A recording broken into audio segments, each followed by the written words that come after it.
नमस्कार शेतकरी मित्रांनो, मी जगदीश राठोड. आपली यूट्यूब चॅनल सर्व योजना यूट्यूब चॅनलमध्ये तुमच्या अजून परत एकदा स्वागत. विधानसभेतून कृषी मंत्र्यांची शेतकऱ्यांसाठी दोन मोठ्या घोषणा.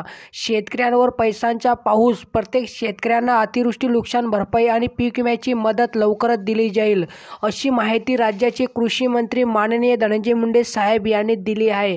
तर मित्रांनो, कोणकोणत्या घोषणा करण्यात आलेल्या आहे याबद्दलची सविस्तर अपडेट आपण हा व्हिडिओच्या माध्यमातून जाणून घेण्याचा प्रयत्न करणार आहोत. तर तुम्ही नक्कीच हा व्हिडिओ शेवटपर्यंत पहा आणि तुम्ही जर आमची यूट्यूब चॅनलवर पहिल्यांदा आला असाल तो चॅनलला नक्कीच सबस्क्राईब करा. साईडला नोटिफिकेशन बेल आहे त्याला नक्कीच प्रेस करा, जेणेकरून मी जेव्हा पण नवीन असे अपडेट घेऊन येणार यांची नोटिफिकेशन तुम्हाला मिळत राहील.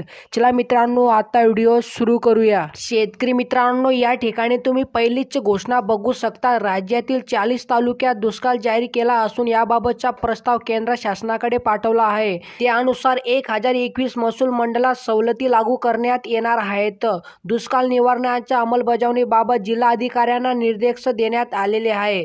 आणि मित्रांनो, या राज्यातील 40 तालुक्यातील सर्व शेतकऱ्यांना दुष्काळ मदत लवकरच दिली जाणार आहे. आणि शेतकरी मित्रांनो, या ठिकाणी आपण दुसरी घोषणा बघू शकतात. प्रधानमंत्री पीक विमा योजनेअंतर्गत राज्यातील 52 लाख शेतकऱ्यांना 2216 कोटी रुपये इतकी अग्रिम पीक विमा 25% प्रमाणे मंजूर करण्यात आला आहे. त्यापैकी 1690 कोटी रुपयांचे वितरण करण्यात आले असून उर्वरित वितरण वेगाने सुरू आहे, अशी माहिती राज्याचे कृषी मंत्री माननीय धनंजय मुंडे साहेब यांनी दिली आहे.